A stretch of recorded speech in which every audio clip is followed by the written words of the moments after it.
umukobwa agomba kuba yujuje ibintu ibisabwa n'ibi kuba cya mbere yubaha Imana. nawe urayubaha? Ndayubaha. Ugene ku murongo, icyo ni icya mbere.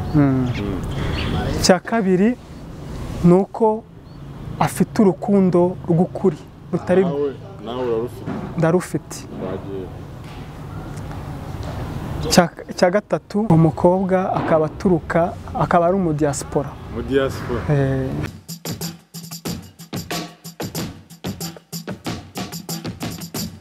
Hello people, nizere ko mumeze neza cyane aho mudukurikirana muri mu bice bitandukanye hirya no hino ku isi. Twongera kubasuhuza no kubaha ikaze mu biganiro bya Yawe TV. Wakoze cyane kudukurikirana kuba natwe umunsi ku munsi mukomeze kunogera kandi n'ibiganiro twagezaho gatanu kuri gatanu. Mbere yuko dutangira story yacu, manzi mwibutse ko turi kumwe na Body Max Fitness. Barakubwira ko niba wifuza kuba physical fit, gukora umubiri wawe kugabanya ibiro cyangwa kubyongera, tukapaswa trainer baguha imyitozo ngororamubiri ugatera kubyifuza ukabaho kuri size ziba zikenewe. Dufite serivisi zitandukanye zirimo gym nziza cyane, dufite ibikoresho byose, dufite sauna, massage, dufite swimming pool ku bantu bikundira koga muratugana tukabaha izo serivisi. Ni mu Giporoso sana werekeza i Kanombe winjiye mu Hilltop kati ibumoso bwawe ubageze kuri Body Max Fitness cyangwa se ukaduhamagara kuri 0782858040. Bahaye ikaze mu biganiro byacu by'uyu munsi. Niko mubona kuri kamera za Yawe TV turi kumwe n'umusore tugiye kuba twiganira kuba usobanukirwa ikimugenza ni iki kimugenza hano kuri Yawe TV. Tuzatangira tubwiye ikaze, tuguhaye ikaze kuri Yawe TV. Murakoze. Amahoro? Ni amahoro. Meze neza? Yego. Twishimiye kwakira kuri Yawe TV. Merci. Watangira kugira wadukurikiranye? Amazina yanjye nitwa Mugisha Didier. Mugisha Didier. Mugisha Didier mwamaze kumwumva, niwe tugiye kuba twiganirira. Mugisha Didier ni iki kimugenza kuri Yawe TV? Nge Mugisha Didier kingenza nifuza umukunzi uri seriye kandi ukeneye kubaka by'ukuri nta buryarya burimo, kandi akaba ari umukobwa usenga uzi Imana. Murakoze. Wenda mbere yuko tugera kuri icyo ngicyo kuba ushaka umukunzi, umuntu yakwibaza ngo kunguka ungana ku myaka ufite ugeze aho utaramugira byagenze gute? Murakoze. Umukobwa ntawe utabaho adafite inshuti. Nari mfite inshuti dukundana igihe kirekire, ariko ntabwo byaje gukunda. Yaje kubona bursa itajya hanze, nitwongera kuvugana, biba ngombwa ko mfata igihe kirekire cyo kutongera kujya mu bintu byo kuba najya mu bintu byo mu mpande zindi zo kuba nashaka undi muntu. Nabanje kwitekerezaho hashira igihe kirekire, nibwo rero ubu ngubu imyaka 4 irarangiye ntongeye kuba navugana n'undi mukobwa. Ariko ino saa n'umunota niho naje kwitekerezaho, ndavuga isa n'umunota ngomba kuba nashaka umukunzi utabasha kubabaza umutima wanjye, kandi umukobwa uri seriye uzi icyo aje gukora nakarwubaka tukagira umuryango. Hanyuma wenda wakomeje kubona ko kumuza ku kantu ko kuvuga ngo utambabarije umutima, umuntu yakibaza ngo yakubarije umutima, mwari mukunda igihe kingana iki, nyuma yo kugera hanze umubano niho wahagarariye iyo suri yitoreye neza? Icyo kintu cyo murakoze kumbaza icyo kintu. Umukobwa twarakundanye, dukundana imyaka 6. Umukobwa twari dufitanye imishinga myinshi, ariko ntibyakunze. Umukobwa yaje kubona bursa ajya hanze, dutandukana gutyo, ntitwongera kubonana, ntitwongera kuvugana. Telefone arayibloka. Kuva icyo gihe nanjye nahise nitekerezaho nongera gufunga umutima wanjye ndavuga nzasha umunsi bizagaruka niho nzafata icyemezo nyakuri mbone umuntu uri seriye kandi ufite umutima wo kubaka kandi ufite umutima wo kuba aje afite intego yo kuba aje azi icyo aje gukora. Murakoze. Mwari mukundanye igihe kingana iki? Imyaka 6. Imyaka 6 ukundana n'umuntu nibaza ko kiba ari igihe kinini, mwaraciye muri byinshi muri iyo myaka. Mu myaka 6 mwari mukundanye, mwari mugeze kuri iyo mishinga. Twari dufitanye imishinga myinshi ariko nyakuri twari dufitanye cyo nari naramweretse ibintu byinshi cyane ku binturukaho ariko muri make umukobwa nawe yaje kuba wenyine nawe yabyibonera bimwe na bimwe ariko umukobwa kubwo n'umuryango wanjye na bamwe yari abazi ariko byarangiye bitagenze neza umukobwa abona bursa ajya hanze dutandukana gutyo nta kindi kibi kibaye. Yapfuye kuboroka gutyo gusa nta kindi kibazo giciyemo cyangwa yarabonye undi mukunzi wigeze uperereza mu binyamakuru yandi wigeze ugerageza gukoresha indi nomero ngo mwandikire nk'umuntu mwakoranye igihe kinini? Twaravuganaga akenshi twaravuganaga ako uko bugenda bwira bucya niko yagiye ahinduka numva yuko yabonye abandi hanze baba baramunejeje sisani uko nicyo kintu cyatumye wenda naketse yuko hari icyo kintu cyatumye yuko ambroka agashaka ukuntu yashaka mu bundi buryo ko ubwo tutavugana kubwo wenda iyo yagiye hari izindi nyungu yabonye zirenze izo yabonye mu Rwanda. Kuva agiye ntagaragara njya kugaruka mu Rwanda? Ntago ari yagaruka. Hanyuma nyuma y'iyo myaka 4 mukundanye mutandukanye mwarakundanye 6 ubwo no mu gihe cy'imyaka 10 nyuma y'imyaka 10 nibwo wongeye gushaka umukunzi ubitewe n'iki nyuma y'iyo myaka 4 yose wari ubivuyemo? Murakoze ubwo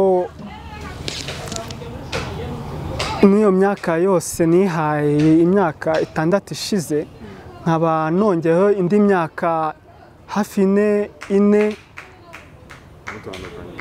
dutandukanye nahisemo kuba nakwifata sinagira ikintu cyo ku ruhande nongera kujyamo kwa naje kureba yuko ibyo uri uwo muntu tumaranye igihe akoze n'undi yabikora ariko muri makeya muri iyo myaka 4 irangiye ubu niho nafashe icyemezo yuko nitekerejeho numva yuko ngomba gushaka umuntu uri seriye kandi uzi icyo gukora kandi ufite intego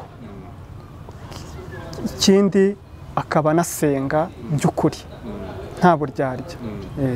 Bimwe mu bibazo bijya bivuka no kusanga wenda umuntu n'umukobwa cyangwa n'umusore ashaka umukunzi bakundana ariko ugasanga wenda kriteria ashyiraho cyangwa asaba we ntabwo azujuje.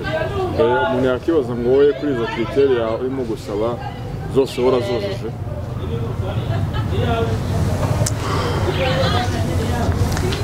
Ibyo byose ndabyujuje. Byose wabyujuje? Ndabyujuje. Wari ukundanye n'umukobwa umwe gusa?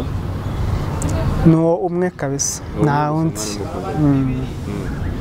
Akenshi iyo wagiye muri iyo myaka 6 bari myinshi hari abajya batubwira ati imyaka 6 umuntu yandiyemo amafaranga na gutya cyangwa se byagenze gutya na gutya n'ikindi kintu wenda yaba yarankoreye wowe hari ikindi kintu umushinja uretse kuba yarakukorotse amafaranga yakuriye nawe nk'abajya bibaho bandi hari indi story yakubabaje cyane mu gutandukana kwawe nawe ni kimeze mvuze icyo kintu cyo kuba ngo hari ikintu yansabye cyangwa hari icyo namuhaye naba mbeshye rwari urukundo nanjye mbona ko ari urukundo rw'ukuri kandi rufite intego pe nta kintu yancagaho nta kintu nanjye namucagaho ariko yari umukobwa wubaha yari umukobwa utakumva ngo ansabye ngo nkeneye iki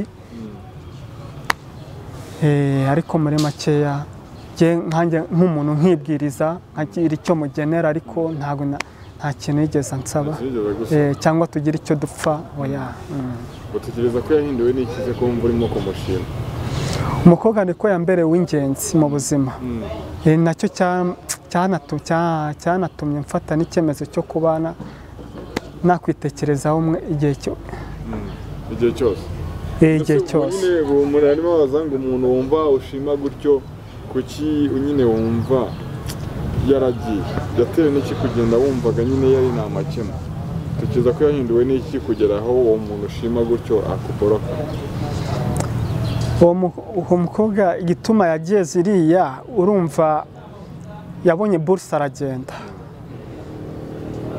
taga Jemima yabonye buruse aragenda yaransezeye aragenda tukaza tuganira ku rubuga ariko uko bwije uko bukeye umukobwa yaje kugera iriya nizera ko yaje kubona izindi nshuti yaje kubona undi mukunzi niyo mpamvu uva ko yaba hari ikigero yagezemo agahita abona yuko nyine ko n'ahandi tuzahurira akaba ngombwa yuko ibyanjye nawe birangira rumwe mu rubyiruko rw'ubu ngubu usigaye usanga abenshi si bose ariko abenshi usanga zimwe mu ntego ziri mu rukundo rwabo ari ukuryamana mu myaka 6 umuntu yakibaza ngo byari bimeze bite murakoze kuva Jemima twamenyana yari umukobwa wubaha kandi nanjye kubera iyo umuntu yihesheje agaciro abantu baramwubaha nabo barakamuha umukobwa yariyubahaga kandi nanjye nkamuha respect ye kubwo yari umuntu utiyandarika rero nanjye navuga ku bwanjye umukobwa twamenyanye kubera nanjye mwereka urukundo rw'ukuri ntacyo nzamugerageresha akenshi iyo usigaye usanga niba n'umusore yifashe gutyo ibyo bintu ntabikomozeho ushobora gusanga n'umukobwa avuga ati sura umusore ni muzima nabyo ngo bibaho bibaho abenshi babyibazaho wowe ntabwo byakubayeho kugira ngo mubane n'umuntu imyaka 6 mutararyamana mukundana ushobora kuba muri umwe mu ruhande ruvuga bati se wa mugani uyu muntu bite byungu murakoze abenshi batekereza ko icyo kintu cy'uko iyo umaranye n'umukobwa igihe kirekire utaryamanye nawe agusura muri geto aza akagukorera service zose ntugire icyo unamubwira hari indi kategori gufatamo tanto avuga ngo uyu muntu ese ko umuntu nzi ko abakobwa basura abatipe muri geto bagatandukana wenda agize icyo akoze ese njyewe byagenze gute kuba tumara icyo gihe cyose ntari namukoraho niko njyewe ku bwanjye nkamugisha Didier intego yanjye ntago yari kuba namutesha agaciro. Intego yanjye ni uko nari mukunze, nkeneye yuko intego yanjye ni uko yari yo kumwubahisha, nkamujyana mu muryango wanjye bakamubona. Yari intego. Hanyuma birabaye muratandukanye, ariko ukurikije ukuri muvuga umuntu ashobora gutekereza ku kimukunda, ukurikije uko umutaka, kuvuga ibyiza bye, umuntu yatekereza ko kimukunda. Ibyo ngibyo urumva, iyo umuntu nawe kubera igihe twabanye ntawe urabwira undi ngo iki n'iki, ngo iki, ni nacyo kintu nawe aho ari yumva yuko umuntu bigeze gukundanaho ko atigeze amuderanja n'umunsi n'umwe. Ariko ku bwanjye muri ikintu nasaba njyewe muri make gituma uwo mukobwa mbivuga gutyo, ko yari umuntu wubaha, ari umuntu wihesha agaciro. Ikintu njye nasabaga kuba ndi hano imbere yawe TV, nasabaga ko uwo mukobwa yarashatse, uwo mwakundanaga ubu yarashatse, afite undi mukunzi. Afite undi mukunzi. Wabimenye gute ko yashatse? Yarabikubwiye? Waje kumenya byagenze gute? Naje kumwandikira hashira nk'amezi 6 atanyandikira. Arambwira ngo njyewe gituma ntakwandikira nuko nabonye indi nshuti. Rero mbona yuko aho nagiye ntafite kuzagaruka vuba. Ambwiza ukuri, nanjye ngira uwo mutima wo kuba narabyakiye. Ambwije ukuri, ntarataye n'umwanya wanjye cyane. Ambwiza ukuri yuko yabonye undi mukunzi iyo ngiyo hanze, yagiye muri Canada. Nibwo rero muri makeya nanjye nahise mfata ingamba. Rero ibyo nari ndimo ndamushimira, ndamubwira yego warakoze, twarakundanye, ariko amahirwe masa kandi uzagira urugo rwiza. Icyo namwifurije. Ariko ubu ngubu ikintu cyo nsaba, ndasaba ikinyicaje hano imbere yawe TV nuko nifuza umukobwa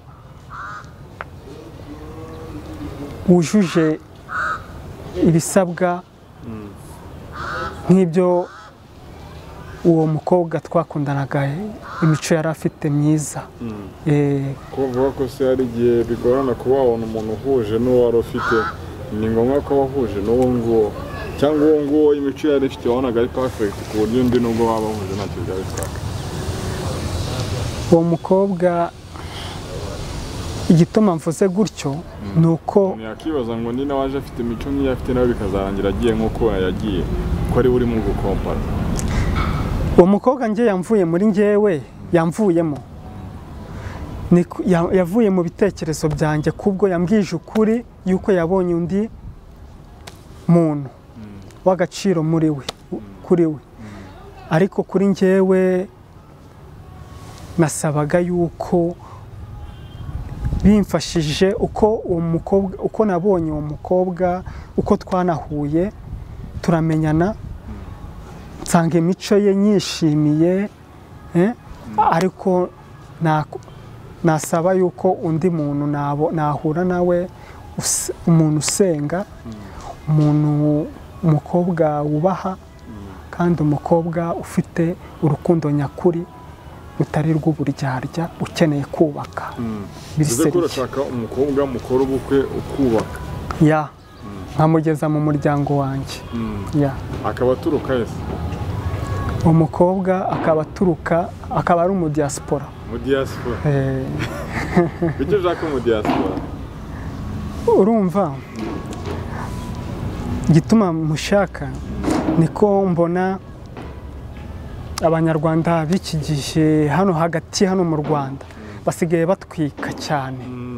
Basigaye batwika cyane.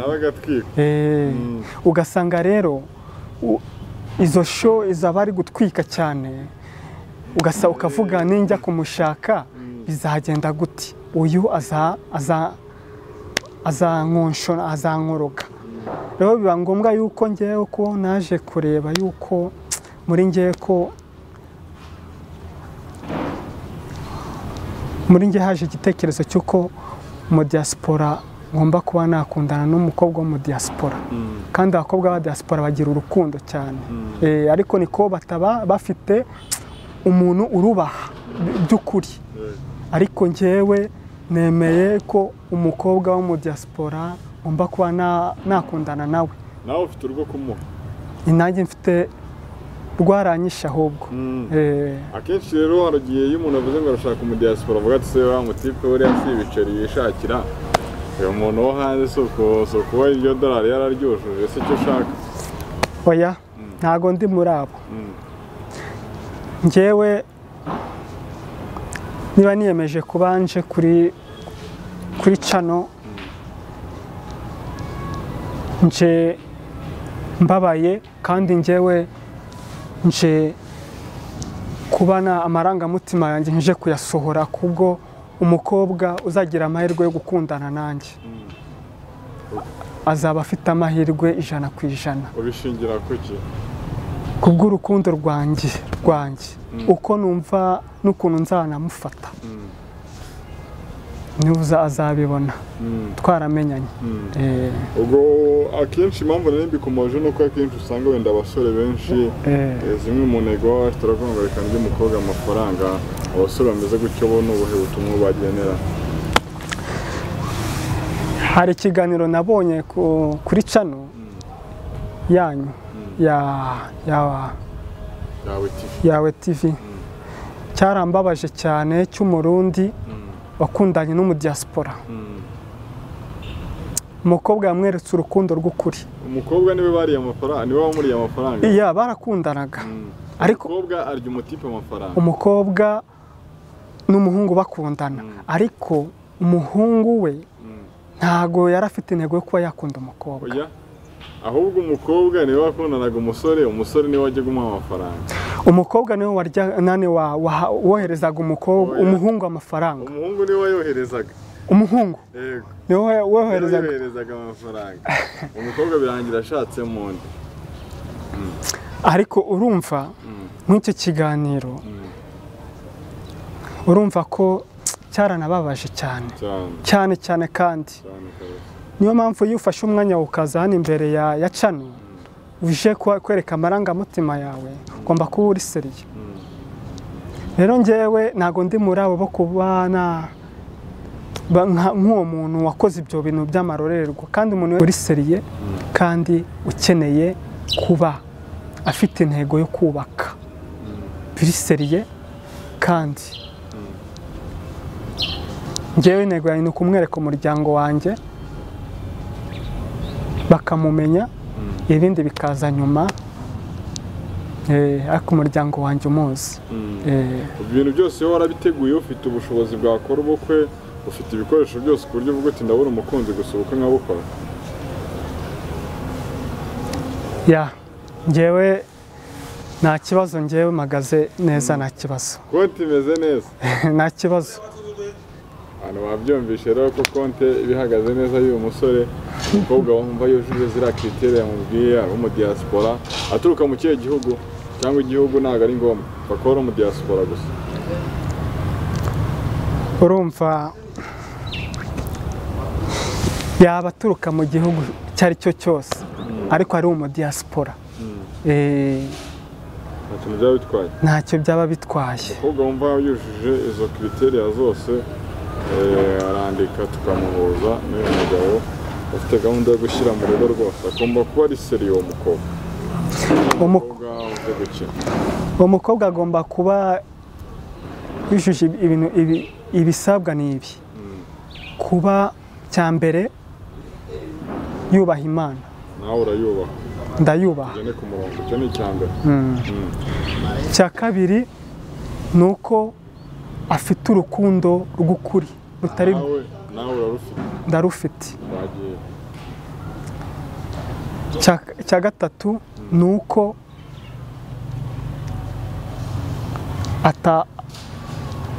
ataba afite undi muntu wo hanze, ari singo. Ari singo. Nkuko nawe uri singo? Nkuko nanjye ndi singo. Okay, ni sawa cyane. Turimo turagana ku musozi rero. Hari ubundi butumwa ufite wagenera abantu hanyuma tugasoza tugakorera kugera muri zindi gahunda? Njyewe ubutumwa naha abavandimwe bari hano hanze,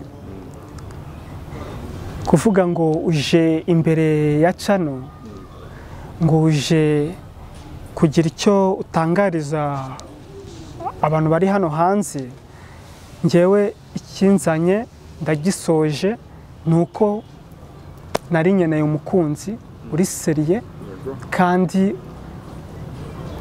tuzubakana umuryango biri seriye kandi urugo rutajegajega.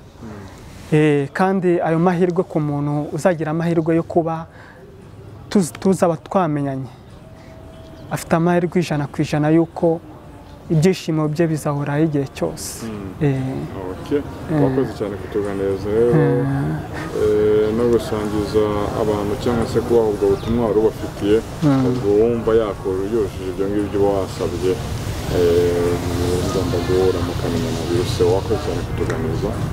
Murakoze. N'ibinakunda uzongera ugaruke uvuga uti byarakunze cyangwa se byaranze. Murakoze.